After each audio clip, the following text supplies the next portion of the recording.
Hello everybody, welcome to my channel, and in today's video I would love to talk about the best rose perfumes in my collection. So let's get started.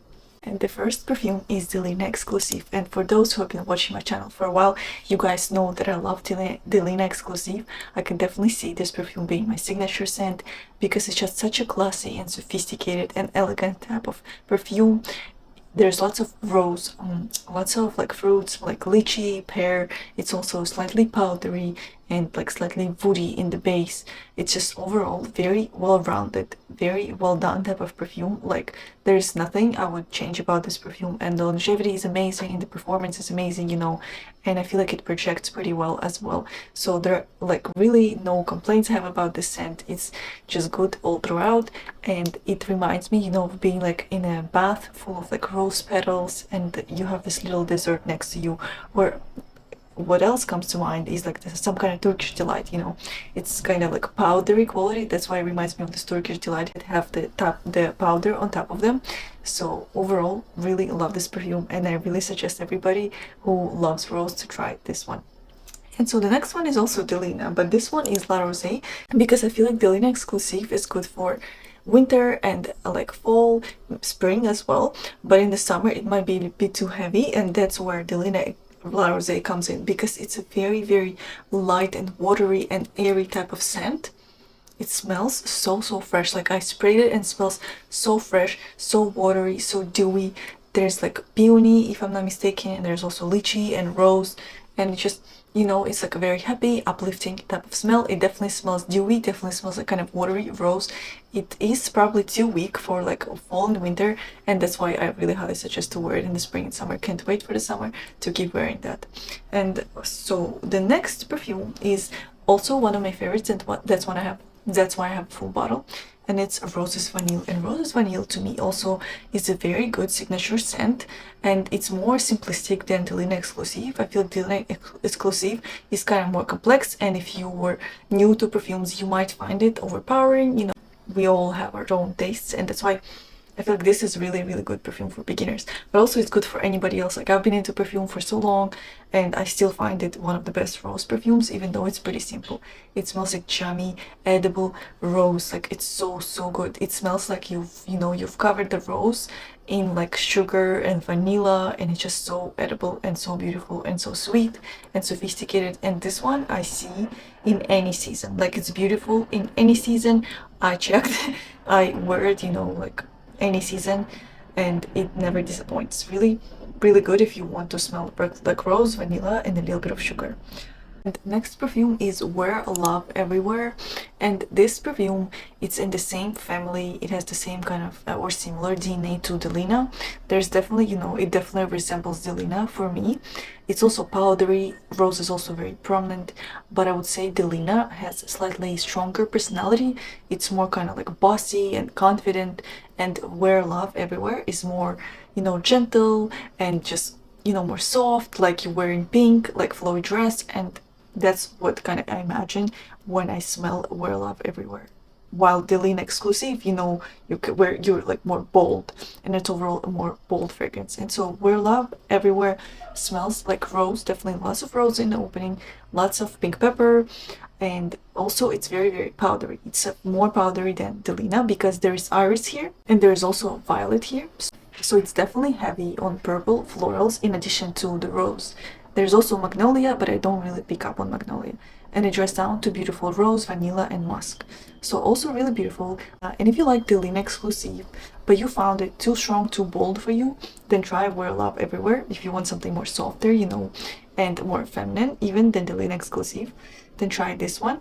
But also, like, I feel like they're, you know, they're different enough to love them both. So that's why I kind of have both. I have the decants, and you know, I feel like they kind of complement each other. Maybe you can even layer them, but they're so beautiful on their own that I feel like, you know, you don't need to layer them, but you can definitely have both. They're like similar, but they're different enough to have both. So that's what I wanted to say. And the next one is Coveted Duchess Rose, and this one definitely is also for spring and summer.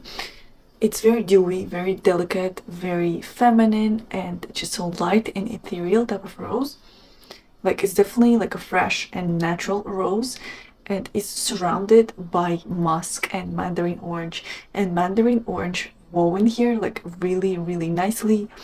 it fits right in and it doesn't like pull all the attention to itself, because I feel like oranges, you know, and overall this kind of orangey notes, they tend to kind of pull all your attention on itself when it's in the fragrance.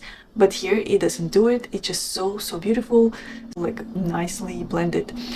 It's definitely done in the Penhaligon's fashion, you know, it's very subdued and it's reserved, like it's more of like, you know, like if there was a princess from like 1600s, that what I imagine she would wear, because it's very like English type of perfume. It's definitely not overpowering or too loud, you know, it's definitely very appropriate for everyday wear, for office wear, like wherever you need to be. It's super appropriate if you like rose.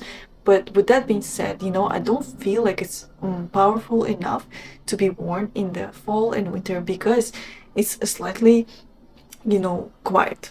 It's too quiet for the colder months, and that's why I think it's better worn in the spring and summer. But of course, like perfumes, they have no season. Every perfume can be beautiful in any season. That's why, you know, I'm just kind of giving you my opinion and my thoughts. But of course, you need to try and wear it, you know, in any season to see where it fits best. And also, not every person wants to match their fragrance to the season. Some people just want to have one signature and wear it all year round. And so that's what I used to do. And I feel like it's also beautiful. So really, if you like a natural type of rose, definitely try this one. So, and now we're gonna talk about more like powerful perfumes, very kind of like powerhouse type of perfumes. And next perfume I want to talk about is Guidance 46. It was a discovery for me. I really fell in love with that scent, and also like it prompted me to smell the Guidance original, and I also fell in love in Guidance original. But I feel like this one is just so beautiful. It opens up lots of pear and lots of nuttiness. It's such a unique opening. I really love it. It's rich and then not too milky, but kind of slightly milky smell.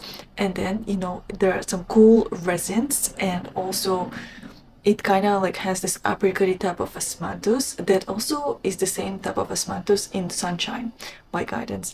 So really overall super well-rounded, super beautiful type of perfume. And the star of the show here, I think, is rose and nuts. Like they're definitely present all throughout the fragrance, and there's lots of rose and lots of nuttiness, and the rest of the notes, in my opinion, they're just supporting notes. And there are lots of woody notes here as well, and they, I feel like, make the base really beautiful and smooth and creamy and just overall very unique. So I really highly suggest everybody to try Guidance 46. Even if you didn't like the original, try the Guidance 46, because lots of people changed their mind and they did love the Guidance 46 a lot more than the original. And the last scent I want to discuss is Rose de Arabique. I'm probably not pronouncing correctly, but it's the scent by Giorgio Armani, and this is a very beautiful and potent evening and night type of rose. It's definitely only suitable for spring and fall. Like I do not see it being very nice in the hotter months, just because it's very heavy. So upon the opening, I smell lots of rose and lots of patchouli and lots of oud. Like there's definitely rose, patchouli, and oud here. So you can tell this is heavy and nighttime kind of fragrance. Is more dark, sophisticated, and seductive scent. And I would say that patchouli definitely becomes softer as you wear it. Like after, you know, after the initial blast of patchouli, it dries down, and after like 20-30 minutes, the patchouli becomes way softer, and it's a lot more wearable and a lot more enjoyable. And the rose here, you know, it's a very kind of like prickly type of rose. Like it's cold, it's, you know, almost like oily. It's very kind of grown up type of rose. It's not the innocent kind of rose that we talked about in the Duchess rose and the Wear Love Everywhere. Those roses, I feel like they're innocent, you know, they're very feminine and light. And here it's like a grown woman type of rose. She's very confident. She always knows what she wants. Basically not me. So really, I highly suggest to try this rose if you want something very dark, very mysterious, and like kind of woody, patchouli, and rose. Definitely try it, but you know, definitely sample first if you're not used to this type of scent profile, because it is, you know, can be polarizing. That's what at least I feel. So thank you so much, guys, for watching this video. I really hope that it was helpful, that you were able to find some new scents for yourself. And please let me know in the comments, what are your favorite rose perfumes and what do you suggest me try next. I really hope to see you in the next video. Bye!